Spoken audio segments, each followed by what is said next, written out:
Hvala lepa.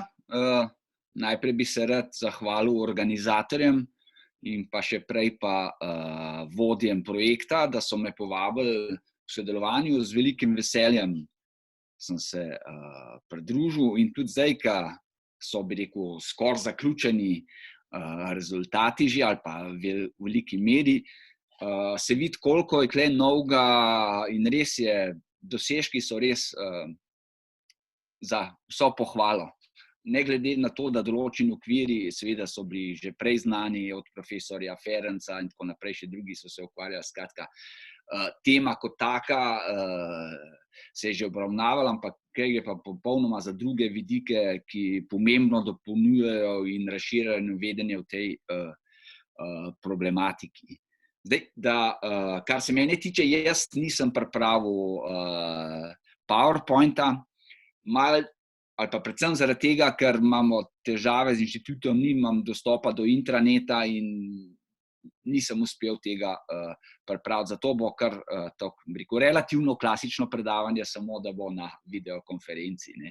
Zdaj, jaz bi tako rekel, posledica tega, kar smo zdaj slišali, razkosanja in razdelitve slovenskega ozemlja, ker treba je, seveda se je bilo pri vseh že poudarjeno, to ne pomeni, da ni bilo, bi samo zdaj sintetiziral, je bilo pa, da so bila ta ozemlja tudi vsa deli ozemelj slovenskega ozemlja tudi anektirani k sosednjim državam. Vemo, Italiji že 3. maja, Madžarski smo decembra slišali, Nemci pa čisto formalno pravno sicer niso tega nikoli storili, čeprav so imeli namen že med vojno. Dejansko so pa to ozemlje popolnoma ukorporirali v nemški sistem. Kakšna je bila usoda tega ozemlja, pa je mogoče zelo dobro razvidno, naprimer z nekega dogovora, ki je bil 22. junija sklenjen v Berlinu med državami naslednicami, kot se je temu reklo, med Italijo, Nemčijo, Bolgarijo, Hrvaško in Madžarsko, o likvidaciji imovine bivšega jugoslovanske države in v nekaterih drugih finančnih vprašanjih. Namreč jaz bom tukaj, seveda ne bom šel v to, ker ni bistveno, ampak samo, kar je za nas pomembno. Zdaj, kako je bilo, kdo so bile države pridobiteljice po tem sporazumu? Nemčija, Italija, kjer je bila zastopala je tudi Albanija in Črnogoro, Madžarska, Bolgarija, Hrvaška in Srbija. Slednjo je bila zastopana v nemški vladi. Skratka, kaj vidimo iz tukaj? Ničesar, kar bi spominjalo ali omenjalo Slovenijo v kakršnikoli obliki. Slovenija kot geopolitični pojem oziroma avtonomna tega pojma ni in tudi seveda tega ozemlja oziroma enote v tem projektu ni. Skratka, to nam kaže, kakšna je bila usoda namenjena temu prostoru z vidika, da bi ta prostor dokončno obvladovale tudi po koncu vojne sile vsi. Skratka, če bi sile vsi v vojni zmagale, kakšna usoda bi to ozemlje nekako čakala. Potem, kakšno bi bilo pa usoda prebivalstva tega ozemlja, govorimo zdaj o Slovencih, je pa zelo dobro razvidno z dela nekega človeka, ki ne vem, če ga poznate, tole se bo kaj videl, mogoče se bo, to je sicer povojna izdaja, je pa to knjiga, ki je napisal Rafael Lemkin, to je poljski Jud, ne vem, kolikor ga poznate, sicer, ampak ta mož velja za utemeljitelja in pojma genocid, tudi sam ga je skoval izraz, in ta pojem je po vojni leta 1948 tudi postal, kot vemo, v Organizaciji združenih narodov, tudi etnocid velja, isto, to je tudi njegova, bi rekel, pogruntavščina v navednicah, sprejet kot v Organizaciji združenih narodov. Skratka, prej teh pojmov seveda v pravni ureditvi nismo imeli. Ampak zanimivo je potem, ta poljski Jud je sicer bil, je v delu ta vladavina vsi v okupirani Evropi, napisal jo je, ta izdaja je seveda povojna, ampak napisal je že sredi vojne vihre, leta 1944, ko je to utemeljil, je pri tem omenil pri genocidu, kateri narodi so najbolj, bi rekel, podvrženi genocidnim namenom strani sil osi. In na prvem mestu je navedel Jude, nato so sledili Poljaki, na tretjem mestu so bili pa že Slovenci in nato še Rusi. Skratka, v tem kontekstu je največja avtoriteta na tem področju že med vojno ocenil, da pravzaprav izginotne Slovencev kot etnične enote je praktično, če zmagajo vsi, preprosto že takrat označil, da to bo po vojni postalo dejstvo. Zdaj pa sem se jaz v svojem referatu za neki drugo stvar, to je bila najbolj črni scenarij, ki bi se zgodil, če bi zmagali sile vsi. Zdaj pa seveda, vojna je bila pa po drugi strani, kot tudi danes za to krizo slišimo, da je zmeraj tudi priložnost, izziv in dejansko se večina Slovencev je to situacijo tudi tako razumela.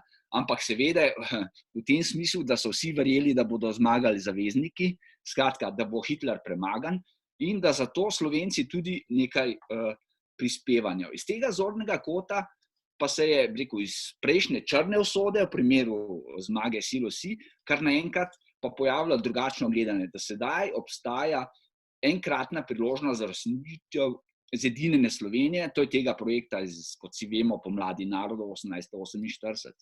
Bom kar citiral Lojzeta Udeta iz enega njegovega predavanja na osvobojenem ozemlju, ko je rekel, to je bilo 11. oktobra 1943.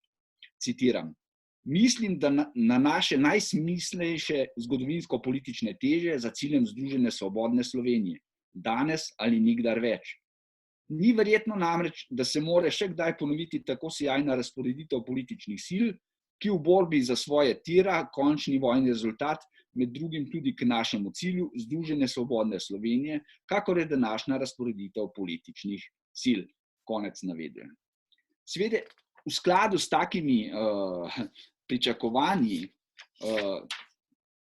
ki so bile med Slovenci, tako rečemo nekje proti sredi leta 1941 precej razširjena, je namreč prišlo do cele vrste, pri nas se nekako zdi, da je bila samo Osvobodilna fronta, pa na drugi strani predvojna politična elita, ampak na začetku leta 1941 to je cela vrsta bilo različnih programov, najrazličnejših skupin, ki seveda v glavnem so bili samo teoretični pa na papirju, tako da je neko poročilo govorilo, po vojni nam bo zagotovo marsikje česa manjkalo, samo voditeljev.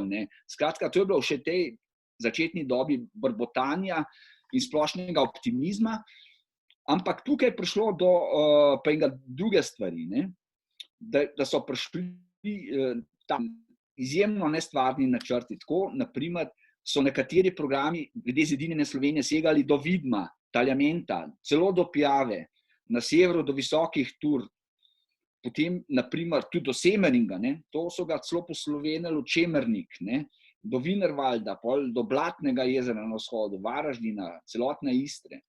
Tako skratka, izjemna paleta najširših, skrajno neresnih pričakovanj v tej smeri, kaj zedinjena Slovenija lahko obsega.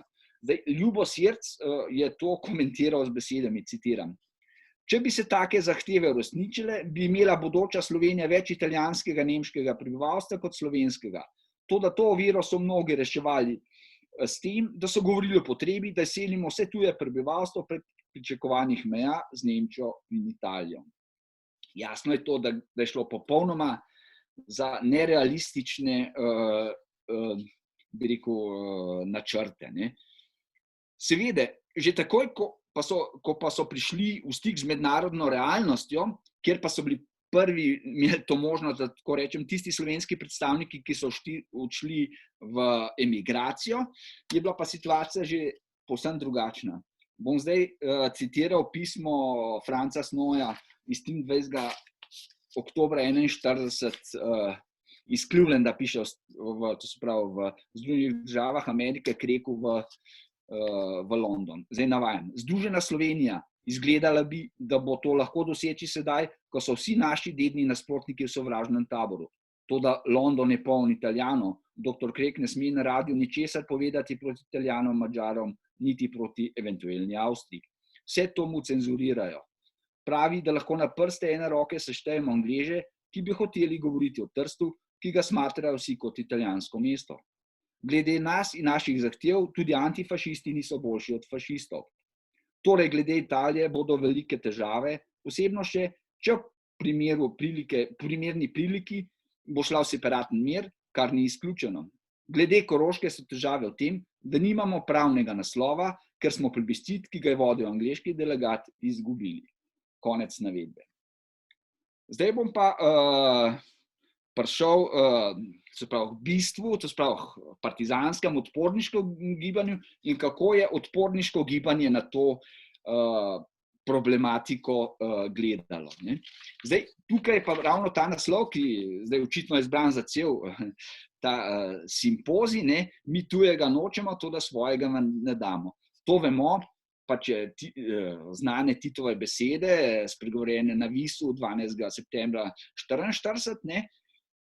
To se pravi, to zdaj prvič, to se Titu pripisuje, ta izraz, rekel jih je res, ne, te besede, ampak kot vemo, da, kar je pomembno, da teh besed seveda si jih ni on izumil tega izraza. Ne. In tem je pa že Janko Pleterski že v 60-ih letih pisal, da je to že Kidrič na Cinku poleti leta 1942 izrekel to. Ne. On je sicer rekel, nočemo dati ničesar svojega, ne maramo pa nič tujega. Skratka, ni bil to nekaj, kar bi posebej Tito takrat kot neko inovacijo bi rekel, izrekel. Ne. Sicer pa je tudi že Prežihov Voranc, Lovro Kuhar, je pa tudi septembra 1942 v Brošuri o slovenskih mejah tudi zaključil ta tekst z besedami tujega nočem, svojega ne dam. Skratka, jasno je, da Tito v tem pogledu ni bil povsem izviren. Ne. Ampak kot sem že pred leti nekaj bral, tudi sem se pogovarjal z Gardino Igorjem, mi je pa povedal, da je tudi že srbski politik Milan Stojadinović v tem na ta način govoril, ne. Kar pravzaprav kaže, da ne gre za neko kot sama zamisel, ni nekaj novega, ne. Niti Tito ni bil, niti vsi med drugo svetovno vojno. To sem samo toliko kot okvir, ne. Ampak to niti ni najbolj pomembno. Kaj je bolj važno pri tej zadevi? Ne? Da je bil pri tem izpostavljeno,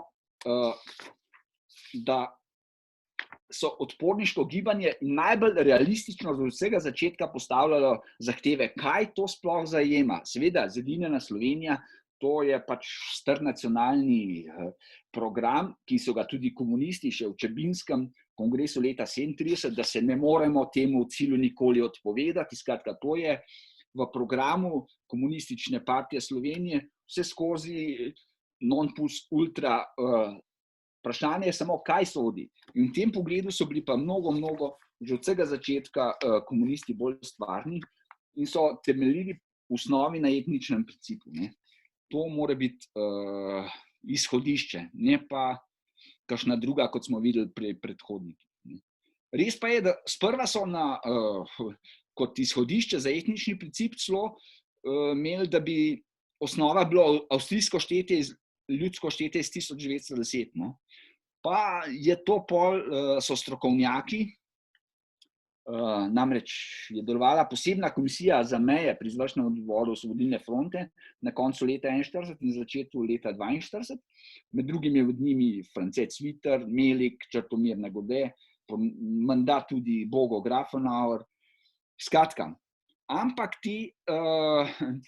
problem je bil ne etnični princip za čista, bi rekel, ozemlja etnična, ampak kaj v nacionalno mešanih predelih, po kakšnih kriterijih pripadnost ozemlja, bi rekel, opredeliti. Ne. In tu so se sklicovali na Lenina, ne, kjer je bila njegova teza, da pač mesta so zgolj otoki v teh okoljih in pripadajo, bi rekel, podeželskemu zaledju. Ne. To je bilo seveda v našem primeru zelo važno, zlasti za primer Trsta, ne, da tudi pripada po teh merilih v okviru Zedinjene Slovenije. Seveda tudi te ideje niso bile zgolj Leninove, to so že starejše teoretične utemeljitve. Ne. Ampak ravno bi rekel, se pravi, odločili so strokovnjaki, so prepustili, da odločajo o tem, da definirajo te načelne pojme strokovnjaki. Ne. Zdaj, pri tem je zanimivo, da da je bil edini problem, ki so ga komunisti takrat želeli, to se pravi na začetku 42, ne, da se določi, definira to, kar je pa aktualno, bi rekel, bilo toliko let kasneje, da se določi tudi meja po etničnem principu s Hrvaško. Ne. Ampak tukaj so bili pa v teh, bi rekel, komisiji za meje, kot strokovnjaki, so bili v glavnem liberalno usmerjeni ljudje, ki so pa to zavrnili, da to pa ne pride v poštev, da mi smo s Hrvati skupaj, tukaj bo Jugoslavija in tukaj ne zahtevam, ni potrebe po nobenih določitvah etnične meje. No, to kot eno tako zanimivost. Ne. Ampak vse te ugotovitve, ki so jih te strokovnjaki ugotovili, je pol prvič objavil centralni komisija v posebnem komunikeju o slovenskih mejah, to je bilo 1. maja 1942, kjer je bilo rečeno, da osvobojeno in združeno Slovenijo sodi poleg ozemlja, na katerem živi slovensko prebivalstvo, tudi teritorij, ki je bil v poslednji imperialistični dobi nasilno potujčen. No, to je pa še en poseben faktor, ki se je pa dotika predvsem Koroške. Ne? Kajti tu pa je bil problem, namreč štetje 1910, vemo, kakšna je bila hitrost germanizacije, ravno na Koroškem je bila najbolj intenzivna in je, lahko rečemo, da je bila že izrazito, kot rečeno, nasilno potujčen, ni šlo za neke logične procese in v tem smislu je bilo ravno zaradi to pomembno, da so tako formulacijo sprejeli, kjer ne bi glavno vlogo igral pa Prežihov Voranc, ki je bil tudi vključen v komisijo, čeprav ni bil kot strokovnjak, ampak Korošec. In ker s tem je bilo tudi utemeljeno, da so v zedinjeno Slovenijo lahko vključili Celovec in Beljak. Ne.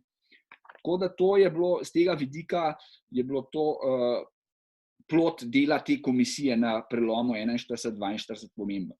Ampak to je bilo seveda še zmeri brez krajev, je bilo zelo načelno stališče. Ne.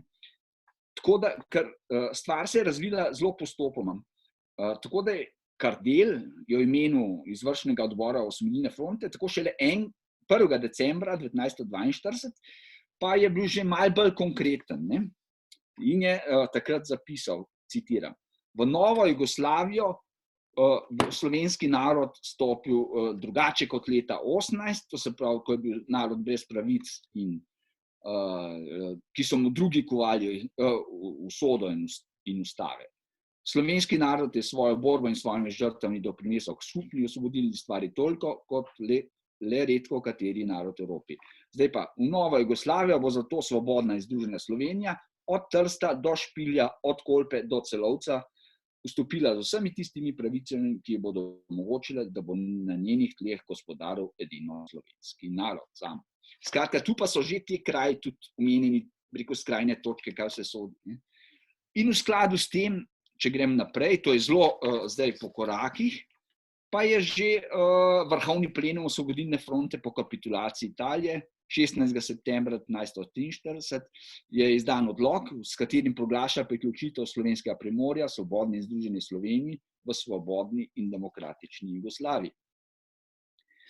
Enako odlok je takrat tudi hrvaško odporniško gibanje sprejelo. Ne. Ampak zdaj, kaj je spet pomembno? Ne? To, ker vse te odločitve so bile na ravni, rekel, slovenski ravni dogovorjenje. Zdaj, da se je pa to prenesel na širšo, vse jugoslovansko raven, je pa pomembno bilo predvsem drugo zasedanje Avnoja v Jajcu, ki je oba akta, ta omenjen, to sprav ta priključitev Slovenskega primorja, pa tudi Hrvaške, Jugoslaviji potrdil, ter se s tem tudi poistovetil kot najvišji organ jugoslovanskega odporniškega gibanja. Skratka, s tem so bili pripoznani narodno-politični cilji Osvobodilne fronte, tudi kot en ključnih ciljev jugoslovanskega odporniškega gibanja, kot celote in del njene uradne politične usporeditve. In to je bilo razvidno tudi, naprimer, to smo še zmeri v Jajcu, ko se je slovenska delegacija 1. decembra srečala s Titom. V slovenski delegaciji so bili pa predstavniki, bi rekel, izvršnega odbora Osvobodilne. Ne? In je Josip Vidmar je postavil maršalu Titu, takrat je ravno postal, in mu je ta odgovoril na to vprašanje, da za osvoboditvijo Primorske in Koroške ne stoji le slovenska vojska, temveč vsa jugoslovanska armada. Skratka, rezultat je bil potem, pa se je prišlo šele na to, kar bolj poznamo, delovanje Frana Cvitra v okviru zgodovinskega inštituta, ki so pa pripravili konkretne predloge že to poleti 1944. Zdaj ne bom, ker žal nimam tega, da bi predstavil karto, ne bom teh krajev našteval, ampak to, kar je bilo med vojno izdelan, je praktično bilo podlaga tudi za povojni, da so taka stališča zastopana na Pariški mirovni konferenci. Taka je bila zdaj geneza tega vprašanja. Kot vemo, da je sicer partizanska vojska osvobodila po koncu vojne tako del Koroške, kot prišla v Trst, skratka, zedinjena Slovenija je bila sicer na nek način vzpostavljena, ampak kot vemo, le za nekaj majskih dni, ker potem se je mogla jugoslovanska armada tako z Koroške že prej na to tudi iz Trsta in dele Primorske umakniti. Zdaj pa samo še en splošen, da rečem, seveda je bilo po vojni, drugi svetovni vojni, vemo, ko je bilo na Pariški mirovni konferenci, da je del slovenskega ozemlja in del Hrvaške bil priključen Jugoslaviji, potem na leta 1954 z memorandumom o soglasju je bilo tudi to svobodno tržaško ozemlje razdeljeno med Jugoslavijo in Italijo in nato z Osimskimi sporazumi potrjeno leta 1975. Zdaj pa dostikrat se pojavljajo dileme, kako to, ker nismo dosegali čisto vsega, kar smo si predstavljali, kako smo bili pravzaprav neuspešni. Ampak kdor pozna značaj druge svetovne vojne, ki se je bistveno razlikovala od prve ravno v tem, da ni prihajalo do radikalnih sprememb družbeno-politične kartografije. Ker to ni bil namen zaveznikov. Namreč ravno nasprotno. Zavezniki so v povojni ureditvi sicer stremeli k oblikovanju kompaktnih nacionalno homogenih držav, vendar je treba povedati, da niso bili naklonjeni spreminjanju meja, ravno nasprotno. Te ne ostanejo enake. In to je bilo seveda, ta odločitev med vojno sprejeta je imela posledice predvsem za tako imenovane transfere prebivalstva po vojni. To pa se deloma Madžare tudi, ampak predvsem Nemce, tudi tale zgodba z Ezuli je delček te zgodbe. Skratka, prišlo je ni bil cilj sprememba meja, ampak etnično homogenost doseči z transferji prebivalstva. Skratka, iz tega vidika po koncu druge svetovne vojne je prišlo samo do dveh korenitejših sprememb povojne Evrope. Zdaj, ena je bila ta povezana z osemrsko širitvijo Sovjetske zveze in predstavitvijo Poljske na zahod meje, na Odri in Nisi. Potem je pa to samo še sprememba jugoslovansko-italijanske meje, to je s priključitvijo pretežnega dela Primorske. Drugih tukaj resnih sprememb ni bilo. Pri tem pa je pomembno tudi to, da je za to spremembo meje, naše zahodne meje, britanska vlada že pred napadom na Jugoslavijo zagotovila povojno podporo na mirovno konferenco jugoslovanskim ozemeljskim zahtevam, seveda, če se bodo njeni predstavniki borili na zavezniški strani. Enako je bilo tudi s strani Sovjetske zveze, ki je že, ko je Eden januarja 1942 obiskal Moskvo, so mu sovjetski predstavniki zagotovili, da podpirajo spremembo meje v korist Jugoslavije, pri čemer je treba vedeti, da takrat še ni bilo aktualno vprašanje, da bodo partizani na koncu vojne, bi rekel, zmagovita sila. Skratka, je bilo še, to vprašanje ni bilo z tega vidika aktualno. Skratka, tudi Sovjetska zveza je, ne glede kdo bo v Jugoslaviji po vojni vladal, podpirala te zahteve. Tako da iz tega vidika so te, bi rekel, je ta soglasna odločitev velike trojice o upravičenosti premika jugoslovanske in italijanske meje v korist Jugoslavije po drugi svetovni vojni v bistvu kljub njihovi načelni politike o nespremenljivosti povojnih evropskih meja v bistvu bila ekskluzivna posebnost, ne pa ravno obratno. Skratka, to je bila velika izjema, pri čemer je treba upoštevati tega v tem kontekstu. Nisem posebej omenjal, da je bil pomemben tudi prispevek odporniškega gibanja. Seveda je koliko, ker že to, kot sem rekel, že pred 6. aprilom, so Britanci posebej rekli, seveda, če se boste borili na naši strani, bomo mi to podprli. In tako se je tudi po drugi svetovni vojni zgodilo. Hvala lepa.